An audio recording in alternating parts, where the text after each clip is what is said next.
አስቡት፣ የቅርብ ጓደኛችሁ ለቀናት ጠፍታባችኋለች። ስልኳ አይሰራም፣ የት እንዳለች ማንም አያውቅም። በመጨረሻም ልትፈልጓት ተነስታችሁ አብራው ወደምትኖር የሌላ ጓደኛዋ ቤት ትሄዳላችሁ። በሩን ከፍታችሁ ስትገቡ ቤቱ ጸጥ ብሏል።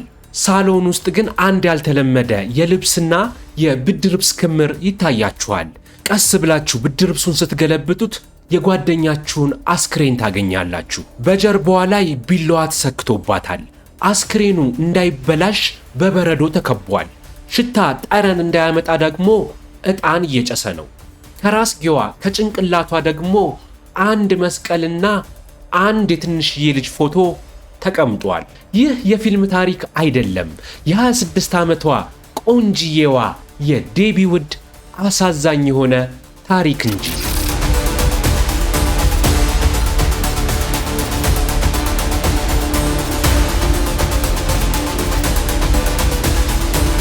ዛሬ ማቀርብላችሁ ታሪክ ፍቅር፣ ቅናት እና መልካም ሰው ጥሩ ሰው መስሎ ስለቀረባት አደገኛ ሰው ነው። አብራችሁን ቆዩ። ለቤቱ አዲስ የሆናችሁ ቻናሉን ሰብስክራይብ አድርጉ። ቪዲዮን ላይክ አድርገን ወደ ታሪካችን ንግባ። ዴቢ ውድ ገና ከልጅነቷ ጀምሮ ሕይወት አልጋ ባልጋ አልሆነችላትም ነበር።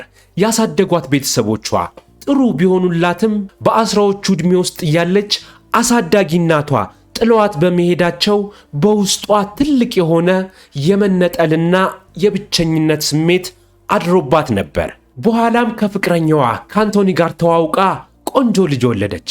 ነገር ግን ግንኙነታቸው ብዙ አልዘለቀም። ዴቢ ግን ጠንካራ ነበረች። ለራሷና ለልጇ ጥሩ ሕይወት ለመፍጠር ቆርጣ ተነስታለች። የሳይኮሎጂ ትምህርቷን እየተማረች የኮሌጅ ክፍያዋን ለመሸፈን በአንድ ታዋቂ የምሽት ክለብ ውስጥ ዳንሰኛ ሆና መስራት ጀመረች።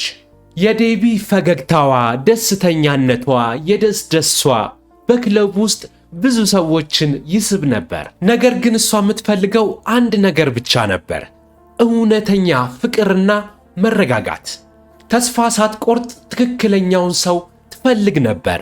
በ2004 አንድ ምሽት ላይ በርናንድ ብራውን የተባለ ሰው ዴቢ ወደምትሰራበት ክለብ ብቅ አለ። በርናንድ በቅርቡ ፍቺ የፈጸመ የተፋታ ሰው ነው። የሁለት ልጆች አባትና ከዴቢ በ20 ዓመት የሚበልጥ የሽያጭ ሥራ አስኪያጅ ነበረ።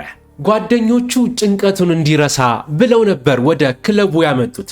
ነገር ግን አይኑ ዴቢ ላይ አረፈ።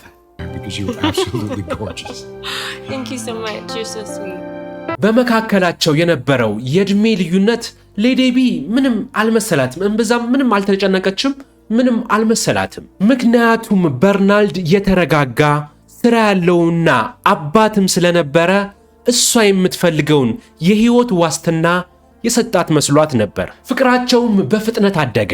ከተዋወቁ ከጥቂት ወራት በኋላ ላስ ቬጋስ በመሄድ በድብቅ ተጋቡ። ቤተሰቦቿም ሆኑ ጓደኞቿ ይህን የሰሙት በኋላ ነበር። ነገር ግን ከጫጉላው ሽርሽር ሲመለሱ እውነታው ፍንትው ብሎ ታያቸው። ዴቢ ትምህርቷን ለመጨረስና የራሷን ገቢ ለማግኘት ስትል በክለብ ውስጥ መስራቷን አላቆመችም ነበር። በርናልድ ደግሞ ከሥራ በኋላ መዝናናት ይወድ ነበር።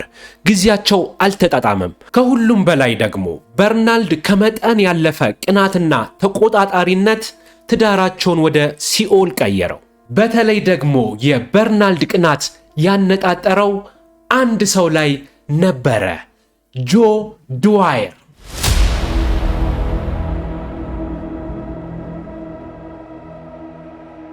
ጆ ድዋየር ማን ነው?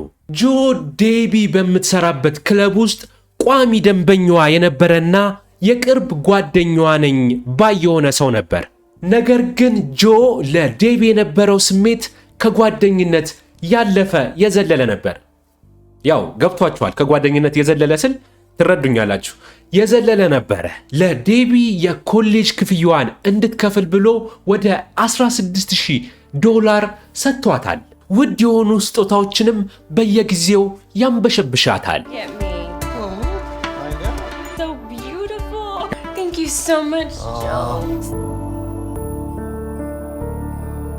ዴቢ ጆንን የምታየው እንደ ጥሩና ደጋፊ ጓደኛዋ እንጂ እንደ ፍቅረኛዋ አልነበረም። እሱ ግን ገንዘብ በማውጣት ፍቅሯን መግዛት እንደሚችል አስቦ ነበር።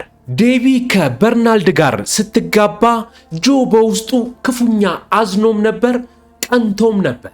የዴቢ ትዳር እየሻከረ ሲመጣ ጆ ይህንን አጋጣሚ ተጠቅሞ በርናልድ ላንቺ አይሆንም ተዩ እያለ ይገፋፋት ይጫናት ጀመረ። በመጨረሻም ዴቢ ከበርናልድ ጋር በነበራት ጭቅጭቅ ንዝንዝ ምክንያት ትዳሯን ጥላ ወጣች። ነጥብ ያዙ እዚህ ጋር። የምትሄድበት ስላጣች ጊዜያዊ ማረፊያ እስክታገኝ ድረስ ለጊዜው ጆ ጋር መኖር ጀመረች። ጆ አሁን የፈለገውን ያገኘ መሰለው። ዴቢ ከሱ ጋር እንድትሆን እሱ ጋር እንድትቀርና የሱ እንድትሆን ይመኝ ነበር። ይህ ሁሉ ውጣ ውረድ ውስጥ ሆና ዴቢ ትምህርቷን አጠናቀቀች። የዩኒቨርሲቲ ዲግሪዋን ተቀብላ አባቷን አስደሰተች። ከዛም ህልሟ የነበረውን ስራም አገኘች። ችግር ውስጥ ያሉ ወጣት ልጃገረዶችን ማማከር ነው ስራዋ፣ አዲሱ ስራዋ ማለት ነው። ይህ ማለት ዳንሰኝነቱን ትታ አዲስ ህይወት ልትጀምር ነው ማለት ነው።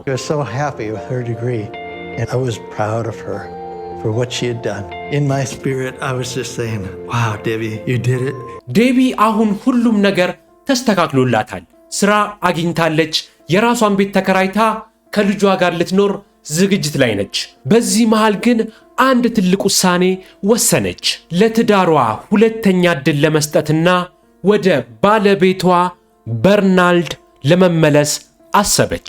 ይህን ውሳኔዋን አብራው ለምትኖረው ለጆ ነገረችው። ሰኔ 10 ቀን ዴቢ ወደ አዲሱ ስራዋ አልገባችም። ስልኳ አይሰራም።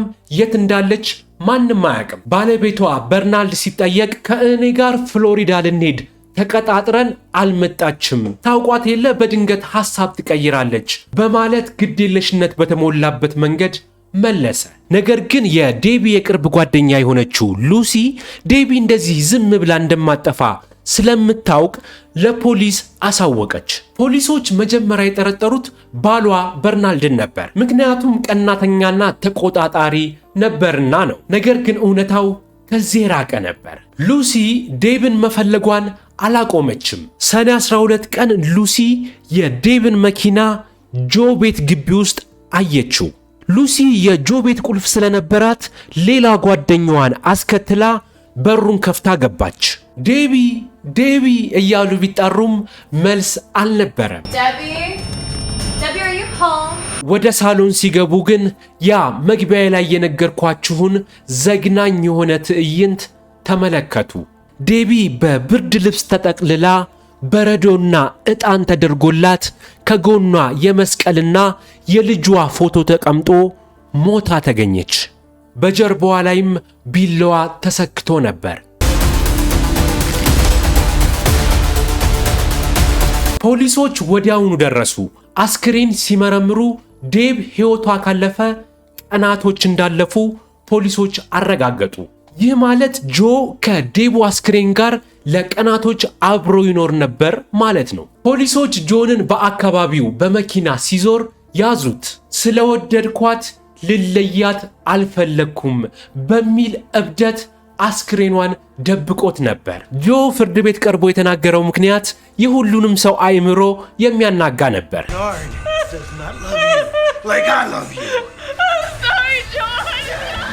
እሱ እንዳለው ወደ ባሌ ልመለስ ነው ስትለኝ ተጣልተን ልታጠቃኝ ስትል እሷን ለማረጋጋት ብዬ በትንሿ ቢላዋ ጀርባዋ ላይ ወጋኋት።